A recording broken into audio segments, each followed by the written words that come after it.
Jeff, Sabina, Helmut, everybody else involved in Flying University. I love the, to steal a term from the real estate industry, the adaptive reuse of the idea of the university and the Flying University in particular. So I think it's tremendous, and great luck with doing this. It seems just from the spontaneity and liveliness in the room already that you're well on the way.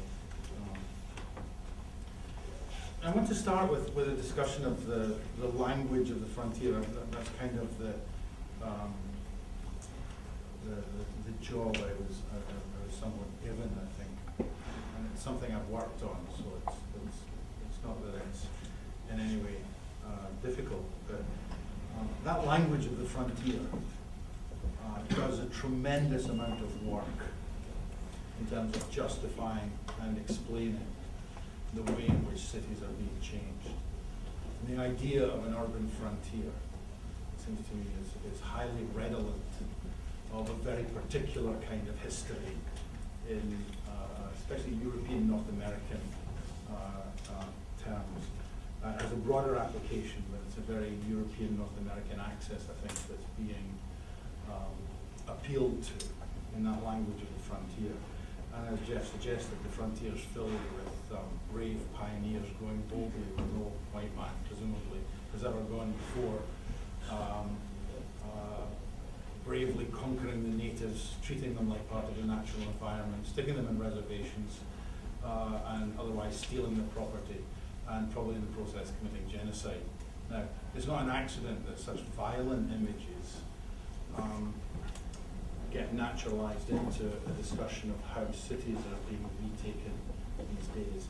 And that's what I think is so powerful about the urban frontier imagery. So just to make it clear, for me, I want to be very critical of that language of urban frontiers. There's no good way through that language. It's not a language, I think, that we need to find ourselves lingering with. It's not unlike a kind of archetypal spread of Europeans from East Coast into the center to the west, but also from the west coast into the center too. That spatialization, that geography of the frontier is very real, but it's real in economic terms. It's real in terms of what happens to ground rents, what happens to people's housing rents, to housing prices, to the price of land, and all these things. Not so much in terms of the cultural kind of patina that we're supposed to all conjure up with the notion of the frontier. So it seems to me that's the insidious power of the language of the frontier, is exactly that there is a basis in reality to how it operates.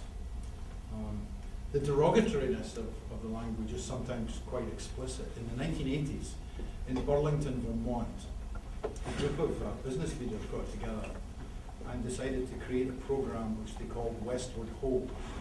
And of course, Westward Ho conjures up the whole frontier business from the 19th century anyway. What was Westward Ho?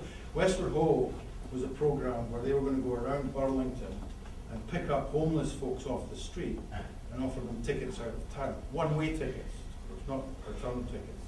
And there's a whole series of them. Revitalization, for example, has always been around. It's still quite prevalent. The one that's really taken off in Europe most recently is regeneration, which is having a much more global appearance, I think. The idea of regeneration. Regeneration. I mean, cities, neighborhoods don't regenerate. Plants regenerate. When I abuse my liver, my hope is it's going to regenerate. These are epidemiological, biological metaphors that are being used to naturalize a process as if gentrification was natural. So again, there's a kind of hidden, quite nasty politics within those metaphors. But the one that's coming up more and more now, I think, too, is sustainable cities and sustainable neighborhoods. So I think there's an alternative range of metaphors that's coming up to try and stay one step ahead of the critiques. But the fourth reason I think that the language of the frontier is waning, and this is one I want to spend a little time on, is because I think the process of gentrification itself is changing quite dramatically. And that's kind of what I want to now spend a couple of minutes on. when we think about the gentrification process, and especially the language of the frontier, if we don't think about it critically, there's a very kind of homey, cuddly sense to redoing houses and making them look good again, and architecturally authentic and heritage and all those good, nice words that cover a multitude of sins. But in fact, I think the gentrification process now is very different from when that imagery of sort of one by one, house by house kind of rehab was the norm, was the dominant process.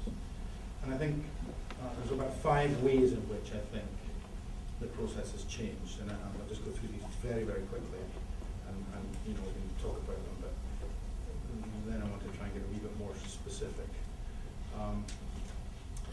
Gentrification began in the 50s, 60s, 70s as something that took place in the interstices of the housing market. There was a house here, a neighbourhood there, a street there, but lots of other places just unaffected. And it really was in the interstices. And I think that what's happened now is that the process of gentrification has become more systematic and more systemic, and quite dramatically so. And one of the just clear pieces of truth, or pieces of factual evidence, I think, to back that up, is that whereas in the 1970s and through much of the 1980s, gentrification as a process was counter-cyclical. It wasn't really too much affected by the ups and downs, even in the housing market, never mind the broader economy. As research, some of it done here actually by David Lay, probably the most direct research on exactly this topic, but there's a lot of evidence from all around the place.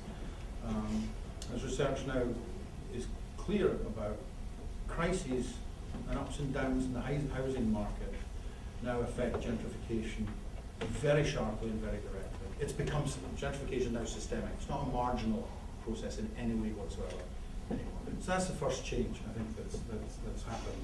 And I think this has really happened since the 1980s. The second, and this is obviously connected, is that rather than a somewhat voluntaristic process, and I don't want to overestimate how much it was individuals who were responsible for the gentrification process in the beginning. Banks were always, savings and loan, mortgage lending institutions were always in there pushing money on people to do the gentrification.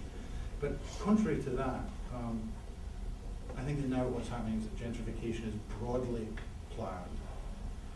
It's planned between the state and the free market, so to speak.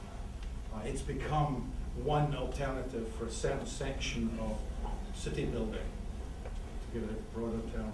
It's become one alternative to the liberal urban policy, which now, of course, lies in shatters and has done really since the 1980s. So gentrification is the leading edge of one kind of urban rebuilding that's going on now, and in that sense, it really is planned. This is kind of harping on the same topic, but it's moved from being a kind of occasional process to being highly generalized and indeed globalized. It's generalized in 2 ways, globalized geographically. In the 1980s, when we talked about gentrification, we were thinking about New York and Philadelphia, London, Paris, Sydney, maybe, and that was probably about it. We were talking about 2 continents, maybe Tokyo, but there really wasn't much outside North America and Europe. That's no longer true. With the possible exception of Antarctica, I haven't yet read that article. I think there have been sightings of the gentrification process in major cities in every continent. And I'm not even going to get into some of these, although I'm going to talk about Beijing a wee bit in a minute. But it's also structurally generalized as a process, by which I mean that it's generalized down the urban hierarchy. So it's not